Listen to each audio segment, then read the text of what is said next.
Ladies and gentlemen, welcome back to AD&D Second Edition Player's Handbook Read-Through, and we are continuing on with our combat section, and now we're going to talk about special combats, two-weapon combat, grappling, tackling, punching, kicking, sneezing, whatever. We're going to talk about that, what they do, how they help, how they hinder, and we're going to do it all right now. All right, first we're going to go attacking with two weapons. A tricky fighting style available only to warriors and rogues is that of fighting with two weapons simultaneously. The character chooses not to use a shield in favor of another weapon, granting him a greater number of attacks with a penalty to his attack roll, except rangers. They are exempt. Rangers are super special. When using a second weapon in his offhand, a character is limited in his weapon choice. His principal weapon can be whatever he chooses, provided it can be wielded with one hand. Like if it's a two-handed weapon and you're trying to wield it with one hand, it's not going to work because you need two hands to do that. That makes sense. The second weapon must be smaller in size and weight than the character's main weapon. Size and weight. Though a dagger can always be used as a second weapon, even if your primary weapon is a dagger. That rule was made for the rogues, for the thieves out there. A fighter can use a long sword and a short sword, or a long sword and a dagger, but he cannot use two long swords, nor can the character use a shield unless it is strapped on his back, and then it only works from attacks from behind. When attacking, all characters but rangers suffer penalties to their attack rolls. Attacks made with a main weapon suffer a -2. Attacks made with the second weapon suffer a -4. This is on top of all other modifiers, situational or otherwise. This is an additional negative modifier. So, yeah, you get an extra attack per round, but all of your attacks are going to suffer for it. Now, if you're a warrior who's 20th level, this is not much of a suffrage. But if you're a mage of first level, this means you're not hitting anything. So, you have to make that choice. The character's reaction adjustment based on dexterity modifies this penalty. That is something that I never did. Your reaction adjustment based on your dex modifies this two-weapon penalty. Wow. I always utilize that because it helped my rangers. Well, there you go. Well, no, rangers don't get the penalty. They don't get the two-weapon penalty. No. Characters. That's true. That's true. Yeah. So yeah, this is for your warriors and your rogues out there, who would go into battle with two weapons. If you have a high dex, you get to offset this penalty. Oh, actually, okay. Reading that paragraph further, that's the mistake that we made. Huh. A low dex score will worsen the character's chance to hit with each attack. Mm-hmm. A high dex can negate this particular modifier, but cannot result in a positive one.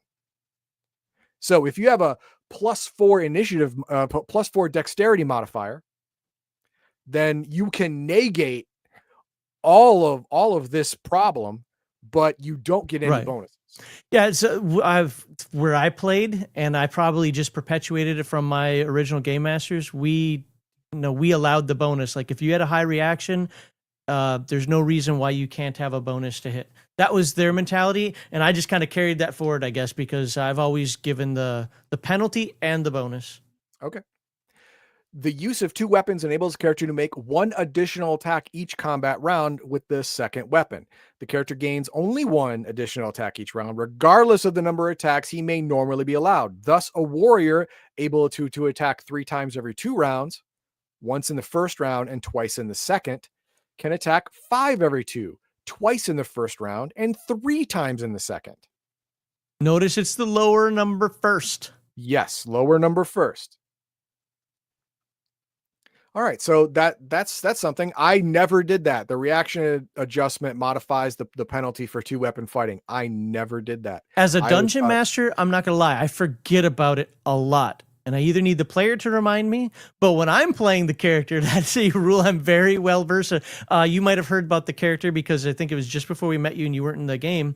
But my thief that I played in that last AD&D game on Andrews, I had a thief that used paired weapon crowbars.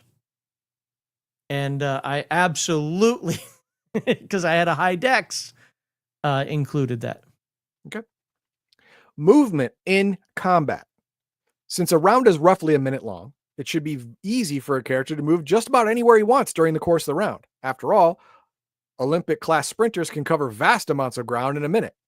However, a character in a D&D campaign is not necessarily an Olympic sprinter runner and in a straight line. He's trying to maneuver through a battle without getting killed. He is keeping his eyes open for trouble, avoiding surprise, watching his back, watching the backs of his partners, and looking for a good opening while simultaneously planning his next move. Sometimes through a haze of pain. He may be carrying a load of equipment that slows him down. Because of all these things, the distance a character can move is significantly less than the players generally think. In a combat round, a being can move up to 10 times its movement rating in feet. Thus, if a character has a movement rating in 9, he can move 90 feet in a round. However, the types of moves a character can make during combat are somewhat limited. Now, I have something to say at the end of this, and it's going to be about current D&D rules about moving in combat. Movement in melee. The basic move is to get closer for combat, i.e. move close enough to smack the enemy. This is neither a blind rush nor a casual stroll. Instead, the character approaches quickly but with caution. When closing for combat, a character can move up to half his allowed distance and still make a melee attack. So, if you are going to make a melee attack, and in my opinion, maybe already have made a melee attack, you may only move half of your combat movement distance in that round, which is instead of times 10, times 5 your movement rate. So if movement rate of 10, you can move 50 feet if you're going to or have already made an attack. Movement and missile combat. Rather than slug it out toe-to-toe with an opponent, a character can move up to 1/2 his normal movement rate and engage in missile fire at half his normal rate of fire. Hmm. Thus, a man capable of moving 120 feet and armed with a longbow, 2 shots per round under normal circumstances, could move 60 feet and still fire 1 shot. The same man, armed with a heavy crossbow, 1 shot every other round, would be able to shoot only once every 4 rounds while on the move. Charging an opponent. A character can also charge a foe. A charge increases the character's movement rate by 50% and enables the character to make an attack at the end of this movement. A charging character also gains a +2 to attack, mainly from momentum. Certain weapons, such as a lance, inflict double damage in a charge. However, charging gives the opponent several advantages. First, they gain a -2 bonus to their initiative rolls. They go faster because you're going so much slower. Second, charging characters gain no dexterity bonuses to armor class, and they suffer an AC penalty of 1. Now, I never did that, but apparently that's the rule. I would have if I remembered, and I honestly, I don't remember if I remembered, but it doesn't sound familiar to me. Finally, if the defender is using a spear or polearm and sets it against the charge, he inflicts double damage on a successful hit. Double damage. That's not double dice damage. That's double damage, which means you roll damage and then double it. Retreat. To get out of combat, characters can make a careful withdrawal or they can simply flee. Withdraw. When making a withdrawal, a character carefully backs away from his opponent. A character moves up to 1/3 his normal movement rate. If 2 characters are fighting a single opponent and one of them decides to withdraw, the remaining character can block the advance of the opponent. This is a useful method for getting a seriously injured man out of combat. If there's 2 of you fighting a third guy and this guy's hurt really bad, he withdraws. Your buddy can get in the way so this guy cannot advance toward the fleeing opponent. And then there's just fleeing. To flee from combat, a character simply turns and runs, his full movement rate. However, the fleeing character drops his defenses and turns his back on his opponent. The enemy is allowed a free attack or multiple attacks if the creature has several attacks per round at the rear of the fleeing character. Which in last video we saw had modifiers. Yes. At the rear of the fleeing character, the attack is made at the instant the character flees. It doesn't count against the number of attacks that opponent is allowed during the round, and initiative is irrelevant. The fleeing character can be pursued unless a companion blocks the advance of the enemy. So this is where your in current D&D attack of opportunity came from. If you give your opponent a freebie, he's going to get it. He's going to take it. If you just turn and run, he gets free attacks on you. Mm-hmm. That's it. But if you withdraw, he doesn't. But he can pursue and still probably attack you, because movement with an attack at the end is 1/2 movement rate. And you're only moving Withdrawing 1/3. Yep. is 1/3 movement rate. So unless you're running away from a midget dwarf, I'm talking a dwarf that's shorter than a regular dwarf, you're probably not going to get away scot-free just withdrawing. You may want to turn and run. But you can absolutely get back to your front lines and make that guy think twice about pursuing you, or as Heathen Dog said, protect somebody else. Exactly. There are reasons to do that. Yeah, you can withdraw toward an ally and have the ally cover your full-on retreat. Yep. That's fine. All right. Attack without killing. Oh, hold on. You said you wanted to say something at the end of that, though. Oh, this is where attack of opportunity came from in modern attack D&D. of opportunities are retarded. They make no damn sense whatsoever. This rule is so much better. No, this rule is so much better. The withdrawing versus fleeing makes sense. The fact you can only move 5 feet or you incur free attacks, no, that is stupid. No, that is dumb. I agree. But this is where the idea for attack of opportunity came from right here. Now, I don't agree with attack of opportunity either. Now, in this whole thing, it says movement and melee, 1/2 of your movement rate, and you are defending yourself against all possible attacks. No one gets free anything on you. Nothing. Right. I like that. Yep. You're on guard. That's why you're not moving as fast as you can. Mm-hmm. Attacking without killing. There are times when a character wants to defeat another being without killing it. A companion may have charmed into attacking his friends.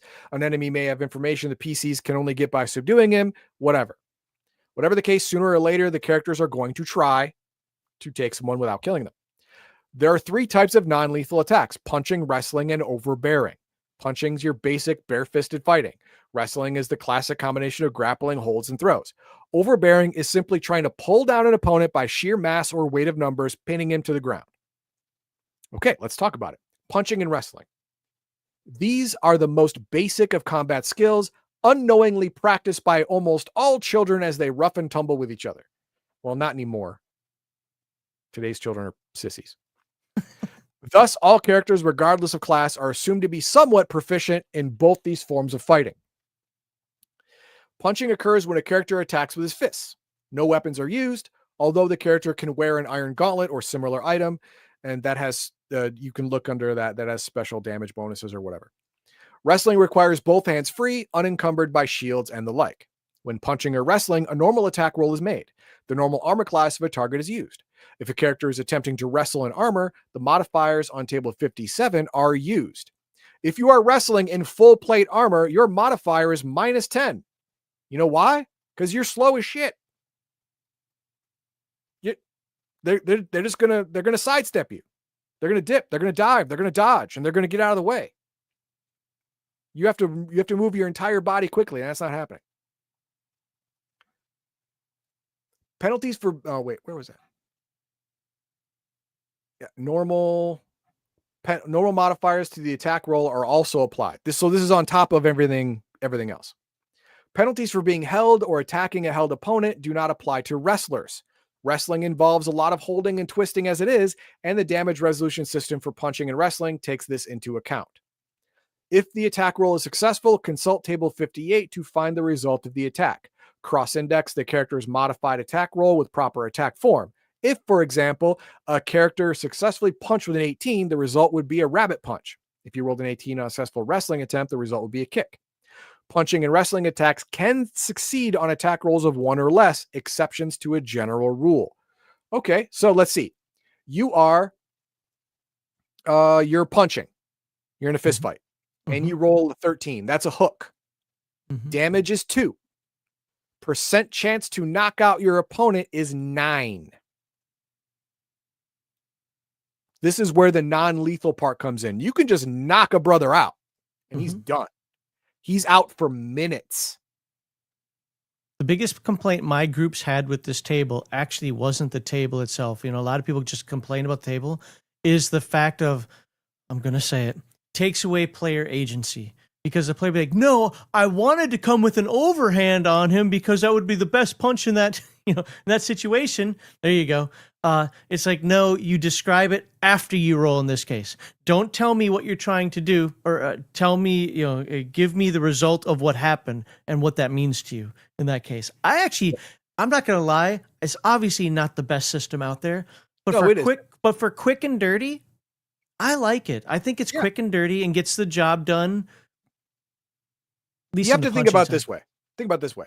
When you're watching professional fighters in a ring setting, you're not just seeing one attack. You're seeing combinations. Mm-hmm. 2, 3, 4, 5, maybe string attacks strung into a row. Not all of them will hit. You may have wanted to throw a kidney punch, but it was one part of your 3-part combo. The kidney punch part didn't work, but instead you got a glancing blow. Number 7 is combination. You're right. 2 out of 3 or 3 out of 5. The thing is you're absolutely right. Watch boxing. How many, they give points for when things land. A fighter could throw like 7 punches and have 1 land. Because the dude's all clinched up here and he's like, yeah. So, get over it. That happens. And if you're wrestling, roll a 13, it's now a leg lock. Mm-hmm. Okay, well, let's see what happens. Punch. This is the type of blow landed. In game terms, the type of blow has little effect, but using the names adds spice to the battle and makes the DM's job of describing the action much easier. Yeah. Besides damage and percent chance of knockout, a hook and a kidney punch are just a hit with your fist. That's it. One's tends to be higher, the other tends to be lower. Yeah, but that's just in description, not in game effect. Yep. So yeah, it's just helps the DM describe what happened and make it all very cinematic at the end. Damage. Barehanded attacks cause only 1 or 2 points of damage. Metal gauntlets, brass knuckles, and the like cause 1d3 points of damage. A character's strength bonus, if any, does apply to punching damage. Punching damage is handled a little differently than normal damage. Only 25% damage of barehand attack is normal. The remaining 75 is temporary. For the sake of convenience, record punching damage separately from other damage and calculate the percentage split at the end. If a character reaches 0 points due to punching attacks, he immediately falls unconscious. But guess what? He's only actually taken 25% of the total damage, so he can't be dead. If you punch a guy to 0 hit points, you didn't accidentally kill him. You purposefully knocked him out with a 100% chance. Not going to lie, I hated that calculation. I still did it because it's necessary, but I hated that 25-75 calculation. You've got somebody, let's just say arbitrarily 50 hit points, but he's already suffered 10. He's down to 40. I'm using easy numbers, so this might not work as well. But and then you get into a fisticuffs, and all of a sudden you take 7 points of damage, 25% of which is real. And it's like, dude, you're the player. You're taking care of that. It becomes a pain in the butt, but it's a necessary pain in the butt. Yep. Actually, what I do in these things, I don't even calculate it. I calculate it as all regular damage until he gets to 0 hit points. And then how much damage was your punching damage? All right, divide that by 4. Are you above 0 in this new calculation? Yes. Then you're just unconscious. You're not dead. Yeah, that's fair. Are you still at 0 or below? Yeah. Well, then you're dead. Sorry. It's just easier to do it when he's at 0. Yeah. No, it makes sense. Yeah. Percent KO. Although a punch does very little damage, there is a chance of knocking an opponent out. This chance is listed as a percentage KO. If this number is rolled, a number or less is rolled on a percentile die, the victim is stunned for 1d10 rounds. And there's special things for stunned. You're not quite knocked out, but you're not useful. Wrestle. This lists the action or type of grip the character managed to get. Wrestling moves marked with an asterisk are holds maintained from round to round, unless they are broken. Hold is broken by a throw, a gouge, the assistance of another person, or a successful use of a weapon. Penalties to the attack roll apply because you are being held. Excuse me. All wrestling moves inflict 1 point of damage plus strength bonus. Excuse me. While continued holds cause cumulatively 1 more point of damage for each round they are held. A headlock held for 6 rounds would inflict 21 points of damage. 1, 2, 3, 4, 5, 6. Remember, this is the equivalent of pressing hard on a full Nelson headlock for roughly 6 minutes. It's hurty. It's hurty. It's super now, hurty. Before you go into this next one, there's something that's got to be said.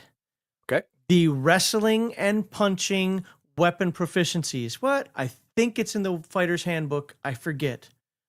Allow you to actually choose the number based on how many proficiency slots you have in it. So, for example, if Heathen Dog rolls a 10 and he's specialized in wrestling, he actually can pick 9, 10, or 11 and pick which one is best for him. Yes, I know I'm talking outside of the core book, but it is something to consider. Okay. Yeah, if you want to have unarmed combat be a little more prevalent or more useful in your game, then getting these supplemental books would be something for you. Overbearing is pretty easy. You just dogpile the guy. Okay. Sometimes the most effective attack is simply to pull an opponent down by sheer numbers. No attempt is made to gain a particular hold or even harm him. The only concern is to pin and restrain him. To overbear an opponent, a normal attack roll is made. For every level of size difference, 1 if a large attacker takes on a medium defender, for example, the attack roll is modified by 4, +4 if the attacker is larger, -4 if the defender is larger. The defender also gains a benefit if it has more than 2 legs. -2 penalty the attacker's roll for every leg beyond 2. There's no penalty if for the defender has no legs, like slimes. A lone orc attempting to pull down a horse and rider would have at least a -8 penalty applied to the attack roll, -4 for size and -4 for the horse's 4 legs. An orc is smaller than a horse? Yeah, orcs are only like 6, 7 feet. Oh, okay. Well, fair enough then. Were you thinking ogre? I'm thinking ogre. Yeah. Okay. If the attack succeeds, the opponent is pulled down. A character can be pinned if further successful overbearing attacks are made each round. For pinning purposes, do not use the prone modifier to combat. He's pulled down and he's prone for regular weapon combat. He is not prone for wrestling or overbearing combat. Because the modifiers for grappling and being on the ground are already built in. If multiple attackers are all attempting to pull down a single target, make only 1 attack roll for everybody with a +1 bonus for each extra attacker. Always use the 2-hit number of the weakest attacker to figure the chance of success, since cooperation always depends on the weakest link. So, if you have 5 guys and there's a troll, and you want to dogpile this troll and bring this troll down, your 5 guys are 5 fighters and a wizard. 5 10th level fighters and 1 1st level wizard. The best thing you could possibly do is tell the wizard to stand over there. Don't let him try and dogpile this troll. He's going to bring down everybody's numbers. So think a little tactically in this. All right. A wizard has no business jumping on a troll. Let the fighters do that. Unless he's the 7th one, everybody's already got him dogpile and he's just on the top. Doing, doing, doing, doing. Like Mario. Yeah, if he's already pinned, then he can jump on top and do his thing. But the thing is, you use the lowest Thaco of the people trying to overbear. So his Thaco is going to bring everybody down. So don't do that. Weapons in non-lethal combat. As you might expect, weapons have their place in non-lethal combat, whether a character is defending or pressing the attack. Weapons in defense. A character attempting to punch, wrestle, or overbear an armed opponent can do so only by placing himself at great risk. Making matters worse, an armed opponent is automatically allowed to strike with his weapon before the unarmed attack is made, regardless of initiative. And this is, again, Fighter's Handbook and various supplements which handle unarmed combat differently, have a different take on this. But I'm not sure that they do because I remember this rule. We use this rule a lot. well, So, I think that if you have an unarmed fighting proficiency or some kind of martial arts proficiency, oh, okay, it takes this away. fair. But in I this book, there is no such thing. If you go in unarmed with a guy with an axe, expect to get an axe fly at you before you can get a punch in. Yeah, Expect even even the part that you just mentioned sounds bad. This next part is the part that will really get somebody to be like, I'm not going to do that. it. Okay.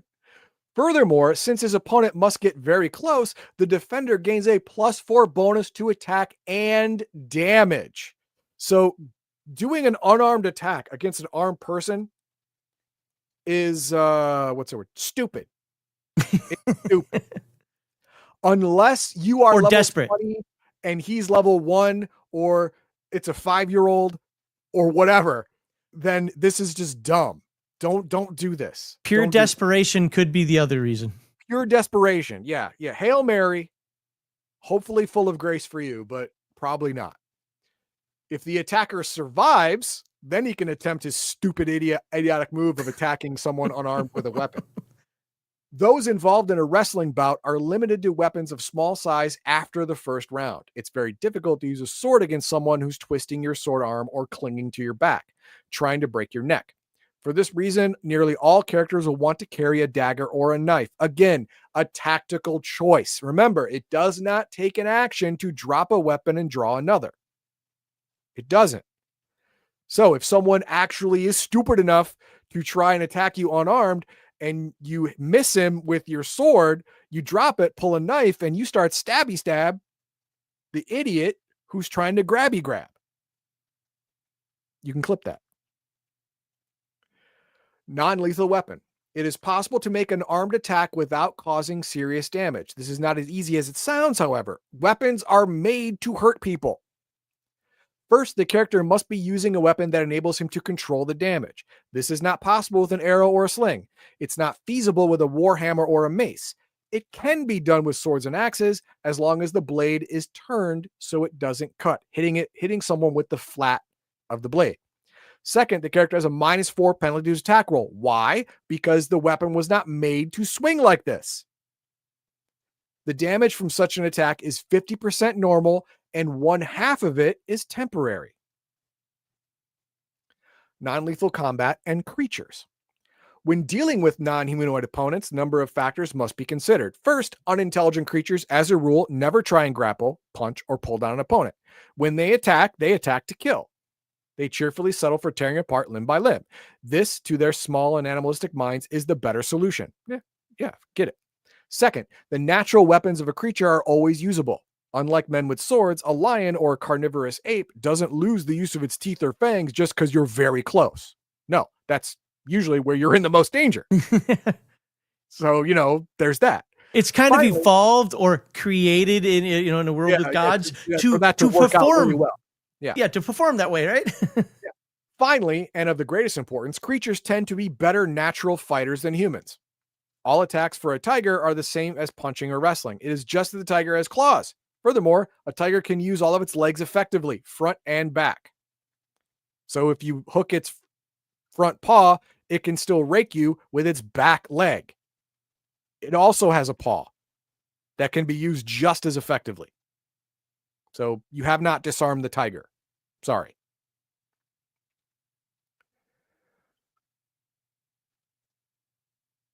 And yeah, that's all we're going to do for today. Next week, we're going to go into more specialized stuff, touch spells in combat. We're going to do a rate of fire for missile weapons, firing into a melee, firing into people who are attacking in hand-to-hand combat, grenade missiles, taking cover from missile fire, all that stuff, more specialized combat. But now it's not you doing it. It's maybe someone else doing it to you. Can I make a suggestion? To you? Do you mind actually covering the touch attacks now, since everything else next week would be ranged attacks? Okay, fair. Many spells used by priests and wizards take effect only when the target is touched by the caster. Under normal circumstances, this is no problem. The spellcaster reaches out and touches the recipient. However, if a target is unwilling or the spell is used in the midst of a general melee, the situation is much different. Unwilling targets, the spellcaster must make a successful attack roll for the spell to have any effect. The wizard or priest calculates his to-hit number normally according to the intended victim's armor class and other protections. The DM can modify the roll if the victim is unprepared or unaware of the attack. If the roll succeeds, the spellcaster touches the target and normal spell takes effect. No, now I want you all to understand that armor does matter. Your armor class is your adjusted deal. That means touching the armor is just as good as touching the guy. So, well, hold on. You come out of the unfair, under the roll. So, because you kind of said two different things here, because I was going to ask you that question basically. If no. A successful touch attack is the same as touching the guy. You have to be able to touch the guy. Okay, so that's an argument that I've seen a lot of people get I've into. seen it a lot too. I'm sorry. You're right. You're right. I misspoke. There are a lot of people out there who give a positive modifier for wizards and priests to attack someone with a touch attack because they only have to touch the armor. They don't have to get through it. That's me. That's their reasoning. I'll tell you why. Otherwise, having a wizard have to make a THAC0 roll in combat with a touch attack makes that spell worthless. Almost, yeah. All but worthless, yeah. So right. It's same as Chromatic Orb, man. I loved Chromatic Orb when it first came out. But unless you're a fighter wizard, why the hell would you ever use that spell? Because your THAC0s always can be such crap. Which that one I understood. That one's like, you know what? That's going to be more situation dependent. But so many of those like Shocking Grasp and oh my god, why can't I think of it? Chill Touch and so forth. Those are kind of common spells, and to have them negated by every armor out there, even whether as a player or a game master, is like, no, you just need to touch the dude with it. Yeah. And you know what? I agree with you. But according to the rules, yeah. According to the rules, you have to touch him, not his armor, which means you have to beat his armor. But in my game, and it sounds like your game as well, I remove armor from the equation. He keeps his dex, but he loses his armor. Oh, he keeps his dex and pluses. If he's got any magic pluses, he keeps those as well. Magic pluses do count because magic can counter a magical touch attack. I get it. That's fine. But he loses the protection of the armor in my games. But it's good to point out, I'm glad you read this because I kind of forgot that it was written here, that there is actually a rule for this, and it is pretty explicit is what it says. Yeah. Willing targets. When attempting to cast a spell on a willing target, the casting is automatic as long as both characters are not engaged in combat. If the recipient of the spell attempts to do anything besides waiting for the spell, the attack roll against armor class 10 must be made. However, no AC modifiers for dex are in there because you want it to happen. Whenever a touch spell is successful, the spellcaster suffers from any special defenses of a target. If you're doing a touch attack on an electric eel, you touch it, you'll be able to cast it, but also you get shocked, dude. You got shocked. You touched it on purpose. I mean, that's what happens. When a touch spell is cast, it normally remains effective only for that round. It depends on the spell. However, certain spells do specify special conditions or durations. Be sure to check each spell description. So, a willing recipient, if you are in combat, you still must roll against armor class 10. Because combat is chaotic. You got pushed around, you got jostled, and you missed. It can happen. Now, Max and I, we have the willing target also as unwilling target with your dexterity modifier, obviously. Oh, I said willing targets. I just let it work. Yeah, willing targets, you let it work. Yeah, me too. I don't want to overcomplicate this stuff. All right. If you're willing, you're reaching out, he's reaching out, you're going to adjust, you're going to meet in the middle, and you're going to touch. All right. It's fine. Unless someone actively stops you, then you're gonna be fine. That's our house rule. But according to the rules as written, you have to make an attack versus armor class 10 to successfully touch a willing person. And against an unwilling target, you must beat his full armor class, along with any modifiers. And that's it. There we go. Yeah, sorry. That was so out of place compared to the rest being missile. I just figured. Fair enough. Cool. All right. Well, there's some thoughts on what we talked about here. get to some of these comments. And like I said, I knew this segment was going to be long, but it was good information. I think it was information we needed to get out there. That was done. Well, let's start with the super chats. First of all, we have, does Max have to drink if we exceed $100 during the stream? Well, thank you for the $10. No, let's reiterate this. During the stream, $100 or more opens up the giveaway. And I know you already know this, but I'm saying it for the purposes of answering this. $100 or more opens up the giveaway, which will do the Hunger Games style giveaway. And, we can do a $25 gift card for either Palladium Books or Drive-Thru RPG. Or it's a $50 and a single super chat that I will take a shot of whatever in your name, and you can ask us a tabletop RPG related question of your choice. Hey, Joe Monk, how have you been, Max? I've missed you, brother. Yeah, I missed you too. You haven't been around in a while. But then again, I think you always hung out with the Friday ones more than the Sunday ones. Friday stuff will be coming back in January. So look forward to that. But it's good to see you here. I'm glad you've been here, and thank you for the $9.99. He also has been a member for 10 months. Nice. So glad to see a live stream. I'm glad you're here for a live stream too. Oh, my God. I hate you people. There it is. That counts. That's in pounds. So it's actually more than $50. Well, that's 1 cent short. No, that's more than $50. I know. It's red. It came up in red. So I get it. Yep. I think we're pretty close to the giveaway if we've not already exceeded it too. If not, yeah. Hold on. Let's wait. Yep. We've exceeded it. We will have a giveaway today.